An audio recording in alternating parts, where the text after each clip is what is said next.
Welcome to Pete Mills Musicals. I'm Pete Mills here with Cara Reichel, and we have arrived at the very last episode of Evergreen. And in this final installment of the story, we find Maya alone. She has just discovered the last grove of evergreen trees. How long have I been standing here? And when did it get so cold and dark? Now to make a campfire, now to gather kindling, little bits of fallen twigs and bark. Now to take the flint and strike a spark.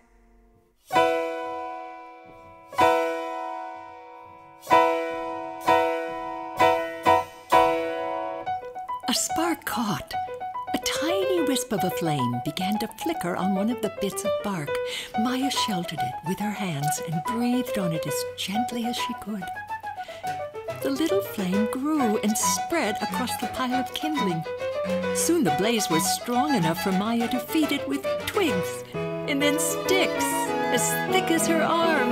The bright warmth of the fire lifted Maya's spirits as flickering shadows danced all around her, and she joined them. Maya felt the wind tease her hair and turned to look back at the campfire. The flames billowed higher, lifted by the gentle breeze. Then came a stronger and longer gust. The fire leaned to one side with a scatter of sparks, licking the branches of the closest tree. Alarmed, Maya ran back. One of the trees was on fire. She pulled a blanket from her pack and tried to beat out the flames, but her efforts only seemed to feed them. The fire was climbing higher up in the tree beyond her reach. The wind continued to grow, and the flames leapt from tree to tree. Burning branches fell from above, crashing down among the trunks of the trees and igniting them.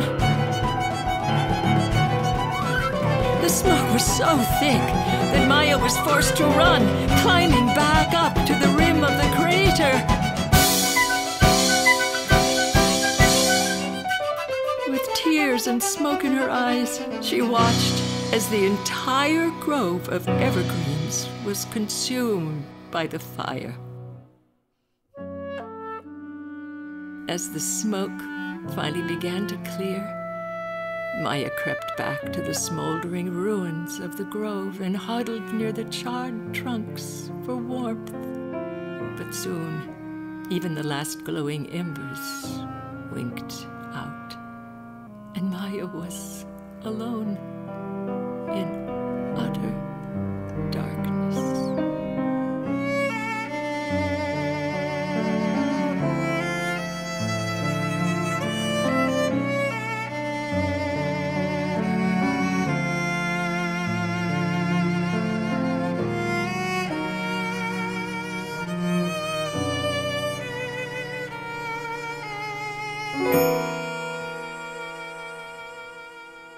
Maya?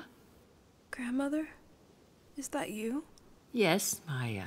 I can't see you. I can't see you either, but I'm here. Don't you know my voice? Of course I do, but it's so dark. What happened? The light has gone out of the world. But why? Who knows? But we must know the darkness to appreciate the light. Be patient, Maya.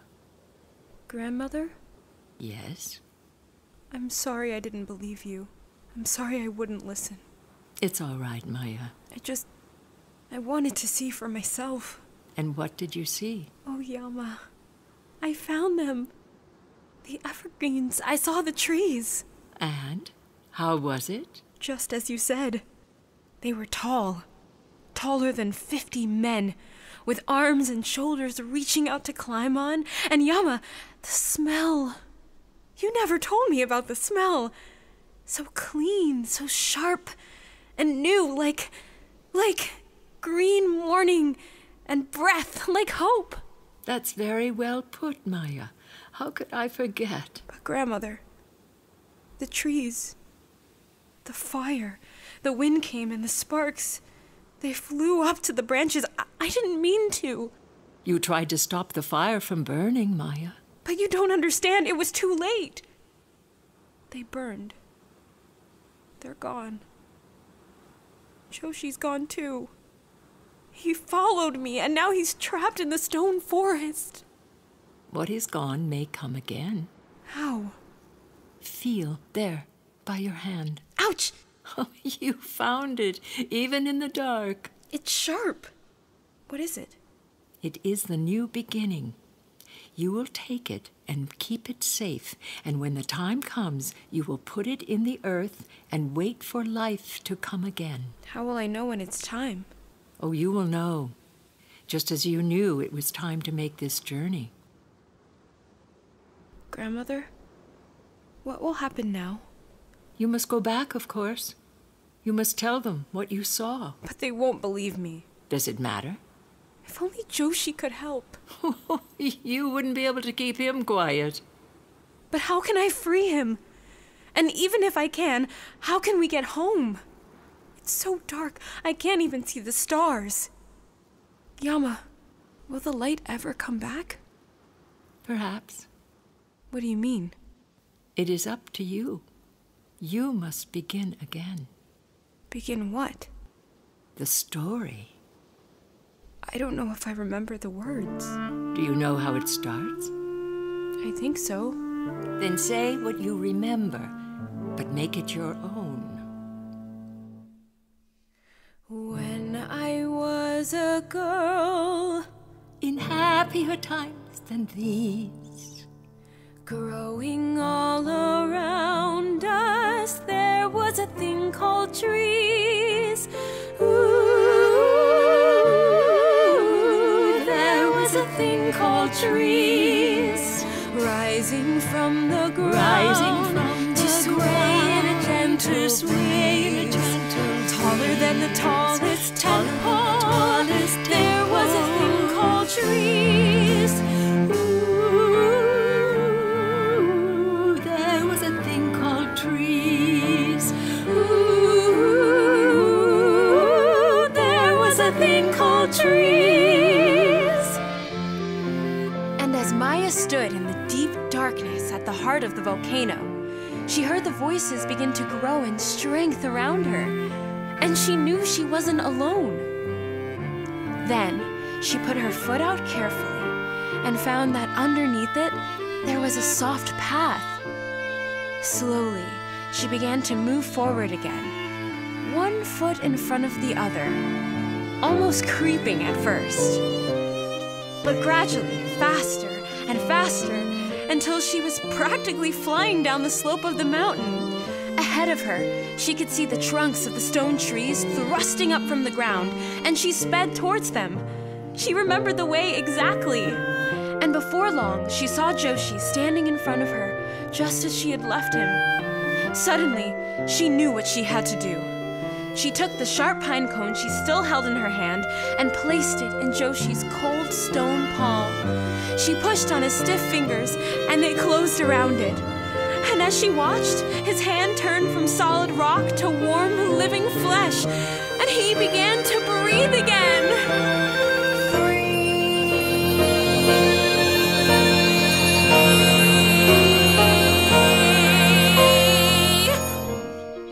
You're back! And so are you. I didn't think I'd ever hear your voice again. I knew you'd find a way. Did you find the trees? Yes! Oh, Joshi, I wish you could have been there.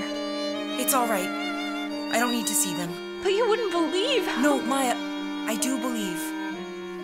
You always did. And now you do too. Now everyone will. Look, Maya, it's snowing. It's beautiful. Come on. Let's go home.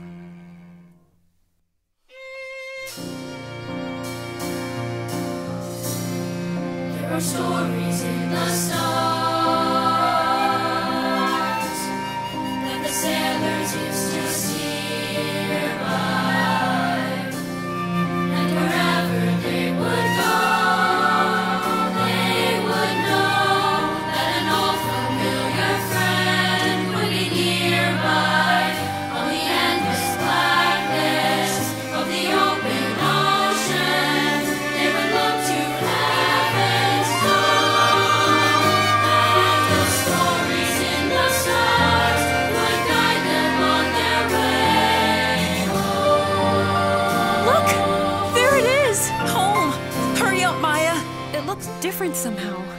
Listen, it looks perfect. There's the tent, there's the bucket in the well. And here's my broom, just where I left it.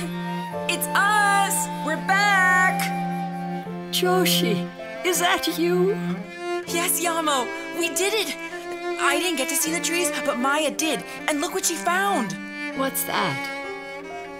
Ah, a pine cone. A pine cone? What's a pine cone? Joshi, Maya, you were away so long. Were you worried about us? Of course.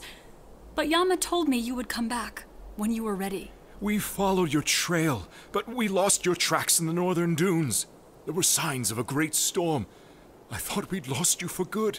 But then we met a strange man who called himself Belsnickel. He told us he had met you and seemed to think you would be just fine. He gave us something called an artichoke and sent us on our way. An artichoke? Can I see? Oh, certainly. I haven't yet figured out how to eat it. It's very spiky. A lot like the pine cone. We kept going north until we reached a wide expanse of water. But we had no way to cross, so we turned back. You needed the coconut boat. Oh, Father, then you were there? You saw the Great Sea? I didn't think it was possible. So much water. Neither did I, but it's true. See, here, I charted it all on the map. I knew you'd want to know the way. My map! Sorry. But look, maybe we can go back there someday? Together? Perhaps Maya would like to tell us of her journey? Yes, tell us, Maya. What did you see? Well, I don't really know where to start. It's all so hard to believe. I wish I could explain it. You don't have to explain, Maya. We believe you. You do? Of course. So Maya sat down, and the children gathered around her, and she began to tell her story. She was nervous because she wanted to tell it well and not leave out any important details, especially about her heroic younger brother, Joshi. She began at the beginning and told of all her adventures, through the desert, across the sea, and into the stone forest, until she found the evergreen trees. And she showed them the pine cone she had brought back as proof. And as the children listened, the walls of the tent seemed to disappear around them. And when they held Maya's pine cone in their hand, the desert outside began to change. Pale sand shifted, and grass began to grow. Rocks sprouted twigs. Then entire tree trunks began to rise up from the earth. Green vines pushed through the dirt and climbed up the rough bark. The desert wind, once hot and dry, was cool and gentle and stirred the new leaves on branches arching over them. Fresh streams sprang up from the ground between the roots of the trees. Ferns curled at the edge of the water, and thick moss covered the rocks. Animals of all sorts returned to the woods, living amongst the lush green boughs. And standing tall above it all was the evergreen tree, which grew from the first pine cone, which Maya brought home from her journey. Climbing like ladders to the sky, graceful boughs spread wide. Some worn to splinters from all of the winters they have seen. Men in their hour of need rely on all that they provide. Shelter, fuel, A promise of renewal everlasting. Evergreen. Evergreen, evergreen. Down from the dawn of humankind, a faith was handed on. Nation to nation, through each generation in between.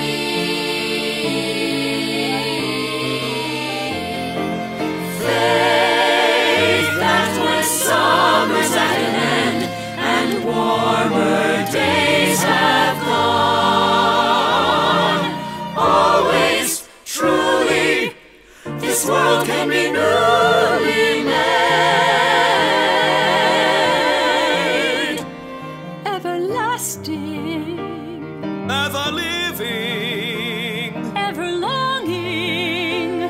ever giving,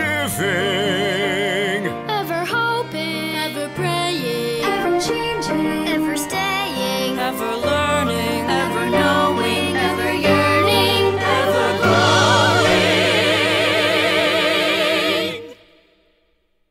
Ever after.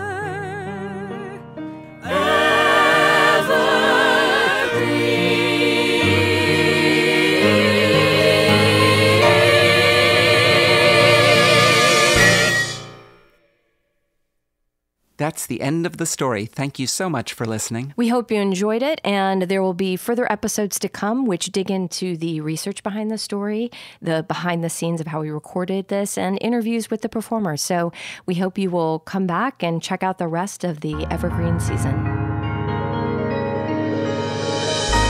Subscribe to the podcast, y'all.